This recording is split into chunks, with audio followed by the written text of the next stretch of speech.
Engine oil மாற்றிட்டு நம்ம ஓட்டி பார்த்தோம். பெருசாக டிஃப்ரென்ஸ் இல்லை, கொஞ்சமாக தான் டிஃப்ரென்ஸ் இருந்துச்சு. எம்எல்ஓவோட கீர் ஆயிலும் நம்ம சேஞ்ச் பண்ணிவிட்டு செக் பண்ணுவோம். செக் பண்ணிவிட்டு எப்படி இருக்குன்னு சொல்கிறேன். ஏன்னா வண்டி வாங்கும்போது இருந்த அதே ஸ்மூத்னஸ் அதே பிக்கப் இருக்கான்றதை பார்ப்போம். ஏன்னா பண்ணிவிட்டு செக் பண்ணி பார்ப்போம். அதுக்கு ட்ரெயின் போல்டு இது தான்.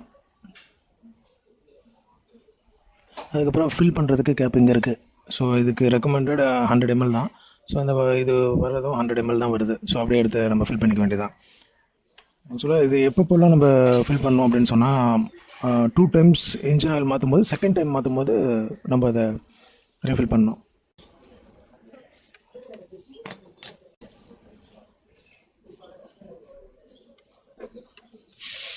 எல்லாம் வந்து நம்ம இனிஷியலாக வண்டி வாங்கும்போது நம்ம 2000 கிலோமீட்டர் ரன் பண்ணோம், இல்லை 3000 ரன் பண்ணணும்னு நினைக்கக்கூடாது.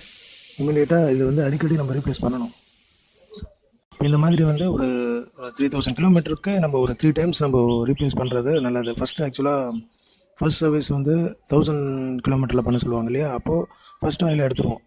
செகண்ட் ஆயில் பார்த்திங்கன்னா இது இந்த மாதிரி 3000 கிலோமீட்டரில் செகண்ட் ஆயில் நம்ம எடுத்துருவோம். இப்போ தேர்ட் ஆயில் தான் இப்போ நம்ம ஃபில் பண்ண போகிறோம். ஸோ இப்போ இதுலேருந்து தான் நமக்கு வந்து எவ்ரி செகண்ட் ஆயில் சேஞ்சுக்கு நம்ம இதுவும் சேர்த்து கீர் ஆயிலும் சேஞ்ச் பண்ணணும்.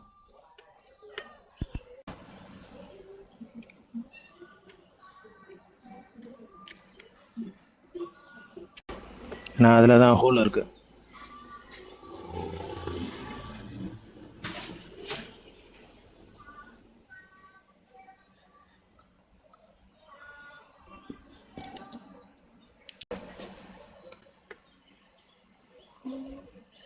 அவ்வளோதான், ஃபில் பண்ணியாச்சு.